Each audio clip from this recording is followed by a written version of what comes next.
My name is Ava. I live in Atlanta, Georgia. I am 33 years old, and I am so relieved. Daddy's home, baby. Welcome back, Donald J. Trump. The results of the election are amazing and just and the real, true voice of the people. I'm excited, jubilant. I feel a sense of pride in my country. It just feels like a heavy burden has been lifted off of me. Last night, it was like finally earning a certain type of respect. It was redemption. Wars are going to finally end, and America will be back on the hands of Americans again. I feel like God answered our prayers. I feel like God's giving us another chance. My name's Meredith Turner. I live in Virginia, and I'm heartbroken, and I'm terrified. I'm feeling more than just sad. I'm scared. I'm worried for my patients who might not be able to be covered under the Affordable Care Act. I'm so surprised. I really thought that we were ready to move on from this guy. I feel like I'm out of touch with America. I guess the opposite is true. More people love him than ever. I just feel like I don't know this country anymore.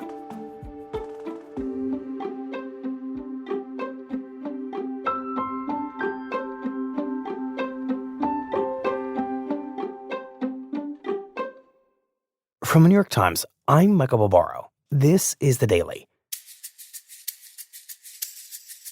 On Wednesday, Americans began to absorb, celebrate, and mourn the reality of a second Trump presidency and the sheer scale of his victory over Kamala Harris. Today, my colleagues Nate Cohn and Peter Baker on the voting blocks that Trump conquered and the legacy he has redefined. It's Thursday, November 7th.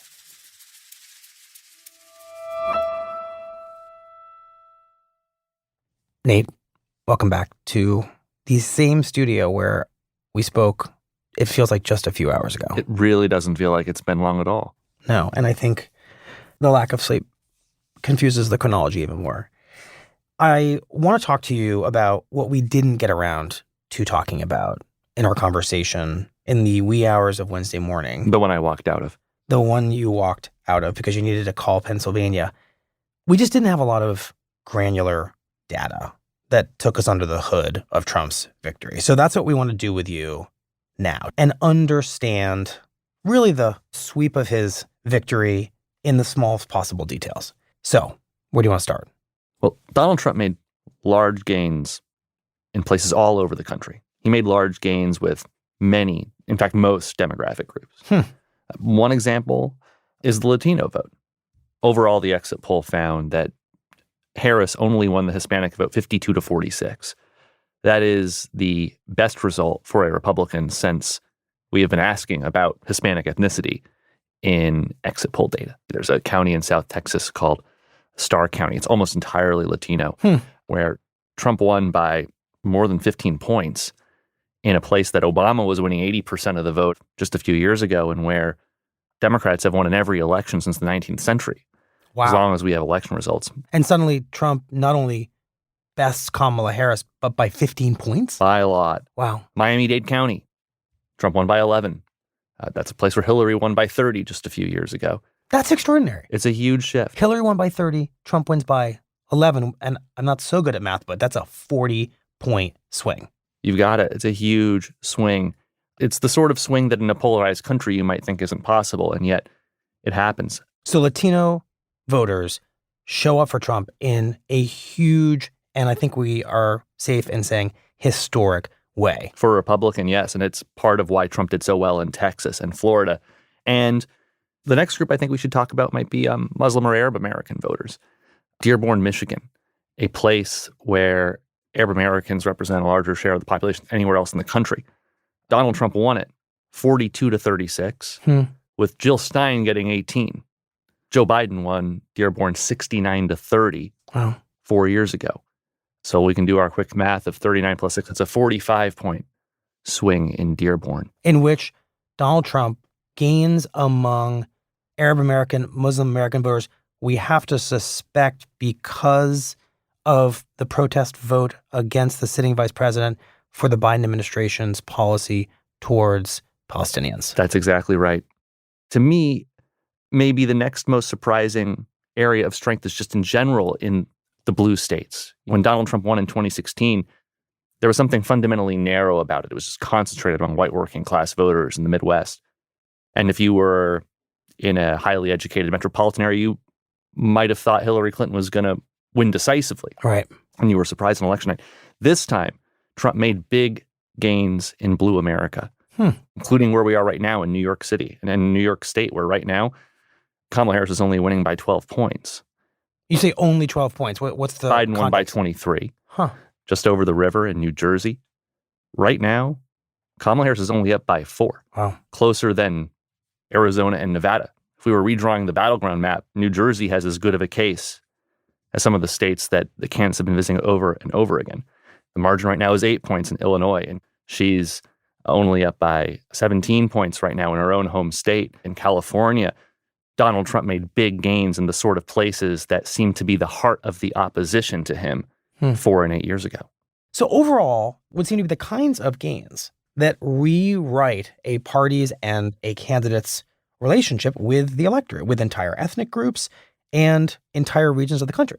Yes, but I have to say that I am more struck by the breadth of Donald Trump's gains than I am by any narrow breakthroughs that he made among particular demographic groups. Donald Trump gained almost everywhere. If you go to the New York Times results page, we have this map that shows where places shifted from 2020. Right, it's a series of red arrows. Red arrows if it's towards Trump, blue arrows if it's towards Harris. Everywhere's red. I mean, there are a handful of exceptions, especially in like the sparsely populated West, but this is an election where Donald Trump made inroads among almost every group and in almost every county and almost every region. And that tells me that Donald Trump was propelled by something that's equally broad, something that cut through across demographic lines. That this wasn't a story fundamentally about narrow demographic changes or groups, but instead something I think that to explain what happened, you need something that explains all of these shifts. And I think it's harder to do that if you focus your explanation on, well, what caused the Hispanic vote to shift or what caused New Jersey to shift. There's something that was doing it everywhere. A grander theory. And based on the data, theory resonated somewhat differently from different groups, but a lot of it has to be coming from the same thing for the same pattern to emerge more or less everywhere. Okay, so now that you've brought us to this stage, please lift the curtain, give us the grand theory. It's not too grand. I think it's pretty simple that this comes down to some of the most basic, fundamental things about how elections work. Voters wanted change. They were deeply dissatisfied with the status quo. They were deeply dissatisfied with the president and the economy. And they were not willing to send the vice president back into the White House as a result. And just to put a fine point on it, no party has ever retained the White House when so many voters disapprove of the president and think the country is heading in the wrong direction. Never. Now, there were plausible reasons to think that the opposition to Donald Trump was so strong that Democrats could defy political gravity. That was a plausible theory for what would happen in this election. Listening to you say this, it doesn't make a lot of sense that Democrats were so confident that this was plausible, but they were pretty confident, or at least they acted like they were very confident. Where do you think that confidence came from, given the rules of political gravity you just described? I think it all goes back to the midterms. To 2022. To 2022. Because the Democrats seemed to defy political gravity in that election. You may remember that was supposed to be the red wave. Biden's approval rating was bad in that election. Midterms are usually bad for the party in power. Inflation was happening in that election. But the Democrats were competitive in the House, and they swept key Senate race after key Senate race where the Republicans had nominated MAGA-backed candidates, Stop the Steal candidates. The Carrie Lakes, right. The Carrie Lakes of the world. Candidates who Democrats thought, and who, frankly, I also thought, were basically akin to Donald Trump. And so the implication was that voters disliked Donald Trump and the MAGA movement so much in the wake of January 6th and the Supreme Court's decision to overturn Roe versus Wade that Donald Trump or his allies would not be able to win even the most classic battleground states, even in an environment where they really ought to win. And I think that outcome is behind a lot of the assumptions that people made about the 2024 campaign. And the assumption was that even against some pretty serious economic headwinds, a Trump-style candidate, thus perhaps Trump himself, would not prevail given the baggage of Roe and January 6th. That's right. And it seemed very plausible in the wake of the midterms, and especially when Donald Trump was looking ahead to the next 2 years of criminal indictments and so on. But that's not the way that it turned out. And why? I mean, if the lesson of 2022 was mistaken, where did it go sideways? I think that the core mistake was in drawing an equivalence between Donald Trump and the Kari Lakes or Doug Mastrianos of the world. Candidate for governor of Pennsylvania. Candidate for governor of Pennsylvania, Stop the Steal guy. If you are in our political analyst shoes, Lake and Mastriano and Trump, they seem like peas in a pod. These are all candidates who are distinguished by the effort to overturn the election and by their, conduct that defies the norms of usual politics. And so when a Lake and a Mastriano go down, you might infer reasonably that Donald Trump will also suffer the same fate. But it is clear with hindsight that voters do not necessarily see an equivalence between Donald Trump and Kari Lake or Doug Mastriano. In fact, we saw it last night. Kari Lake is probably going to lose. Right, because now she's running again. She's running again for Senate in Arizona, and she's probably going to lose with the same group of voters that's about to send Donald Trump back to the White House by maybe a comfortable 4-point margin. So clearly there are a lot of voters who look at Kari Lake and look at Donald Trump and say, actually, I'm fine with Donald Trump, but they're not fine with Kari Lake. That's not something I would have assumed a few years ago. I think that one way to think about it is that Donald Trump is sort of reaping some of the advantages of being an incumbent. An incumbent who skipped a cycle. An incumbent who skipped a cycle. And maybe that's even better than being an actual incumbent, given the anti-incumbent mood, not just here in the U.S., but all over the world. To become nostalgic. Yeah, that people looked back on Donald Trump's presidency as a time of relative stability. There weren't wars abroad. The prices were lower. And Donald Trump today is a much stronger candidate than he used to be.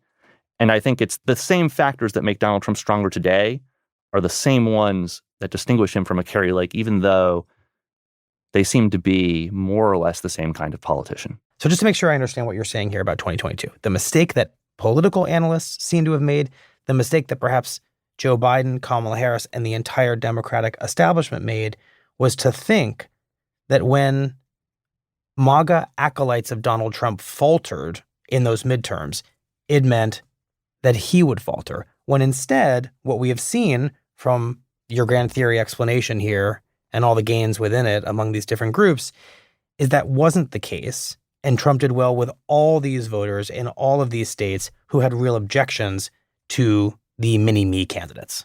That's exactly right. Nate, all of this makes me wonder whether Trump's victory is a political realignment, because that word gets used. The R word. When a candidate fundamentally alters their relationship or their party's relationship with the entire electorate or major groups within the electorate, it's the high watermark of what someone can do in politics. And we look for it really closely. And I think all of us have wondered if this race, because Trump seems to have done so much better with so many different groups, is that realignment.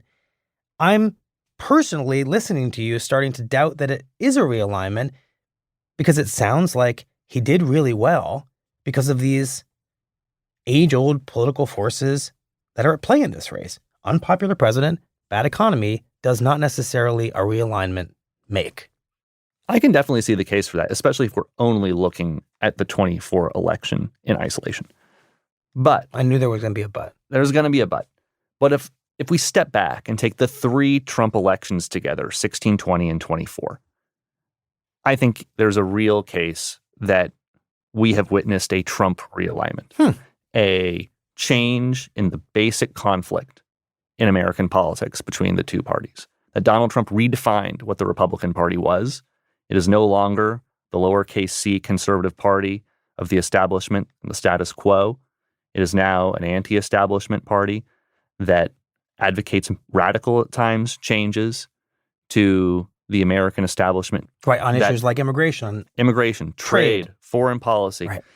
Issues that were a consensus between the two parties in many cases. And as a result, I think this election looks like the culmination of a realignment that really started in 2016, when Trump made those enormous gains among white working class voters. He didn't make the same gains among Black, Latino, or younger voters in that election, in part because he was inexperienced, he offended millions of people, he was seen as a sexist and a racist, and so on. And for whatever reason, 8 years later, those concerns have gradually faded, and the dissatisfaction with the status quo has risen to the point where now working class Black voters, working class Hispanic voters, young voters who previously would have been part of the opposition to Donald Trump have now joined white working class voters and built a fundamentally different political coalition than the Republicans had at the beginning of the Trump era. And to me, that meets the definition of a realignment if it lasts after Trump. If it's added up to a lasting change in politics, rather than just be about this celebrity who's occupied center stage in American life for 8 years. And I think that is where our colleague Peter Baker is going to pick up where you just left off. So Nate, thank you very much. Thanks for having me. I hope you do get some sleep. I do too. You too.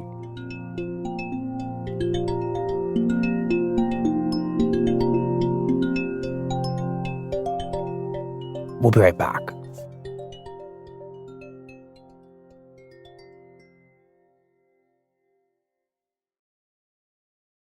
Peter, we just spoke to Nate Cohn about the mechanics of Donald Trump's victory across the electoral map and these broad gains that he made with pretty much every single group of voters. And for so long, Democrats have been telling a story about how Donald Trump is a fringe candidate whose victory was a fluke in 2016. And what's clear now is that that's not true, which is what you, our chief White House correspondent, and our resident presidential historian have been thinking about since Election Day. So tell us about that. Right, exactly, because the question always was, is Donald Trump, the asterisk in history or the inflection point where things have actually changed in a meaningful, sustained way? And Democrats have said, as you rightly point out, throughout this campaign that he was an anomaly, an aberration, that he's not representative of the United States that we've all known for these many generations. In the final week of the campaign at Kamala Harris's sort of big closing rally, I was out on the ellipse, and one of the things she said there was really striking. She says, Donald Trump is not who we are. This is not who we are. And the only conclusion you can come to when you wake up after the election is that's exactly who we are. At least a majority of us, a majority who are voting, clearly not only find Donald Trump to be acceptable, but their preferred champion. He's the one that they think does represent them. The things that outrage and offend his opponents are actually appealing in a lot of ways to his own base. Or at the very least, if they're not appealing, they're willing to put any concerns about them aside. And far beyond his base, as we learned from the fact that he's won the Electoral College and, we believe, the popular vote. Exactly. And that's what makes this so striking. This is not 2016 when he got in through the Electoral College but still lost the popular vote. That was always sort of an election with kind of a check mark next to it. It obviously counts, but he didn't have the support of the majority of Americans. And by the way, not for a single day of his presidency did a majority of Americans say they approved of his job performance, unlike any president in our history. And of course, he didn't get a majority in 2020 either. So the thought was he's always a minority candidate. He one who succeeded in 2016, but really doesn't represent the American people writ large. This election shows that he does, actually. And you're right. If he wins the popular vote, which is the way it looks right now, he will take that as vindication, that he was right all along. And in fact, what this tells us now is we've had a president who's done something that nobody has done, no president has done in more than a century. Which is what? Which is to bounce back from a defeat and win again, right? Not since Grover Cleveland in the 1880s has a defeated president come back to win again. And what that means is that the Trump era isn't over. It's going to go on for another 4 years. It will last basically at least 12 years between the time he takes the office the first time and assuming he finishes the second term. That's an extraordinary amount of time. So what you're positing here is that by losing in the middle, Trump expands the time frame of his influence over our politics from the traditional 8 years of a two-term presidency to 12 years. Yeah, because in fact, who do we talk about most over the last 4 years? It actually wasn't Joe Biden. It certainly wasn't Kamala Harris. The person who dominated the national conversation for 4 years, even though he wasn't president, was Donald Trump. Why? Because he was indicted once, twice, 3 times, 4 times. He was put on trial, convicted. There was another trial, civil trial, and another civil trial. And then there was his dominance in the primaries. And suddenly you realize that he's not gone away. He's not the pariah that I think a lot of people, even Republicans, thought he might have been after January 6th. In fact, he's as powerful within his party as ever. Right. There was this temptation to see his loss as a very important repudiation of him, right? But it feels like his time outside the White House actually seemed to increase his popularity and make his return to power more possible. It really did. And that's a unique thing in modern times. Our politics traditionally in our lifetime, Michael, has been that if you lose, you're done. You know, nobody wants you back. We're going to move on. That never happened here. And he forced Republicans who might have wanted to move on to get in line behind him anyway, because he showed that he had such a connection to the base, such a connection to the Republican voters, that elected officials who thought he was bad news or wished he had moved on realized that they couldn't afford to do that because they themselves would be then on the outs. And his dominance of the Republican Party allowed him to vault back into the arena with a head of steam and then propelled him through this fall campaign with enough energy and enough enthusiasm to take on the incumbent president and then the incumbent vice president and to force one out of the race and then defeat the other one at the ballot box. And not just defeat that other one at the ballot box, but in a fashion that broadened the coalition that Trump had created back in 2016. Peter, this is going to appeal to your historical mind, but there really only is a single president that I can think of whose legacy extends to something like 12 years. And that, of course, is FDR. I don't know if that's a comfortable analogy. I know Joe Biden wouldn't like it. He saw himself as FDR-esque. Is that the right place to go? Yeah, this is one of these great geek questions that historians will sit there and argue about. But I think it's an important one because, you know, obviously Trump is no FDR in lots of ways, and that's not a comparison either one of them would embrace.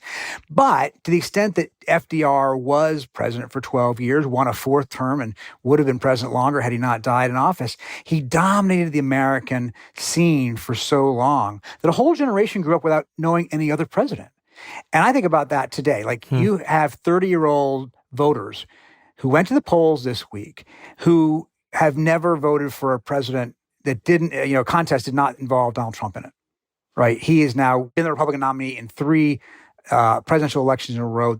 And I think that his dominance is unlike any president I've seen in his own party. I don't think Reagan commanded the loyalty of the Republican Party in the same way that Trump does now. And I don't think Clinton or Obama did in the Democratic parties. I think that Trump is very sui generis here.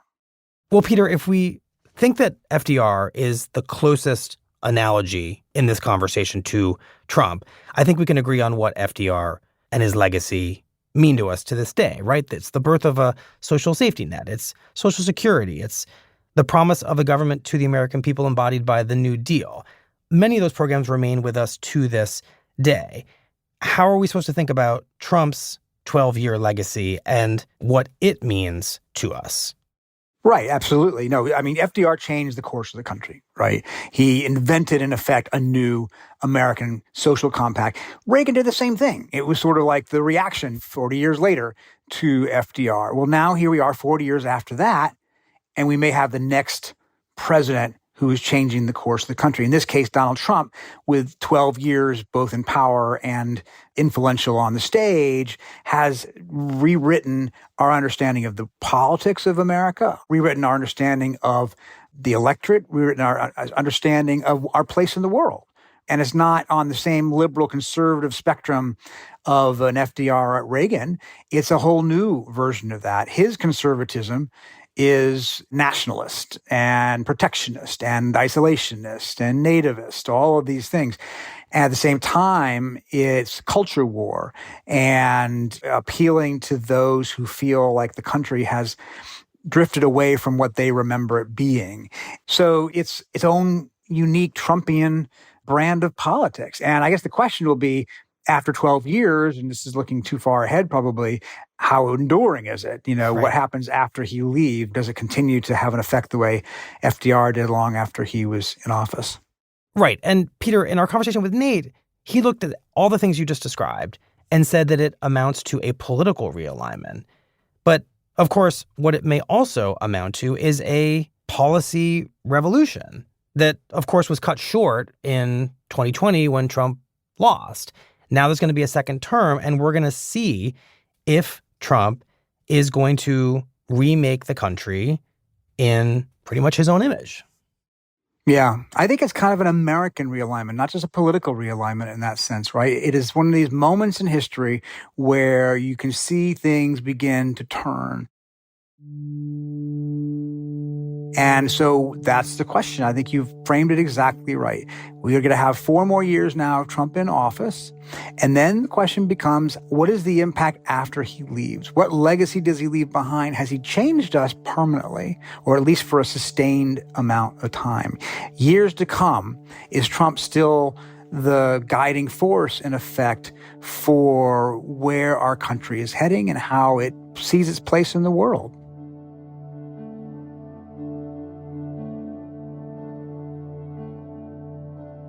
Peter, thank you very much. Thanks for talking to me.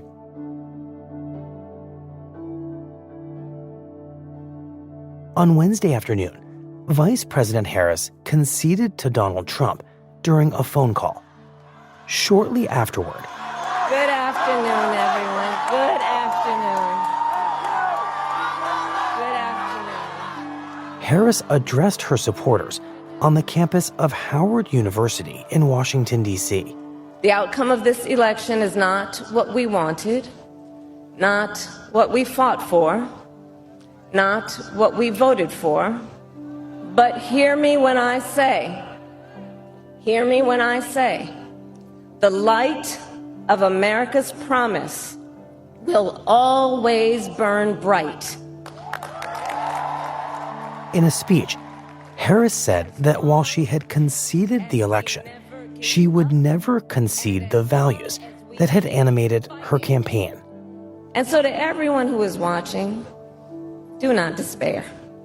This is not a time to throw up our hands. This is a time to roll up our sleeves. This is a time to organize, to mobilize, and to stay engaged for the sake of freedom and justice and the future that we all know we can build together.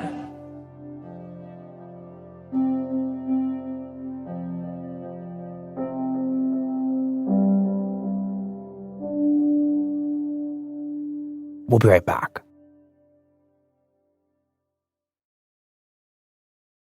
Here's what else you need to know today.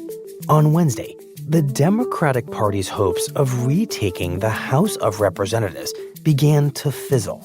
Republicans held on to 4 seats that Democrats had sought to flip in New York, New Jersey, Wisconsin, and Iowa. As a result, Republicans expressed growing confidence that they would keep control of the chamber. If that happens, Republicans will control every lever of power in Washington: the House, the Senate, and the presidency. Today's episode was produced by Asta Chaturvedi, Shannon Lynn, Mary Wilson, Luke Vanderploeg, Stella Tan, Nina Feldman, Claire Tennisketter, and Will Reed, with help from Muj Zaidi. It was edited by Devin Taylor and Brendan Klinkenberg. Contains original music by Marian Lozano, Sophia Landman, and Rowan Misto, and was engineered by Alyssa Moxley. Our theme music is by Jim Brunberg and Ben Landsverk of Wonderly. Special thanks to Rhonda Kaysen.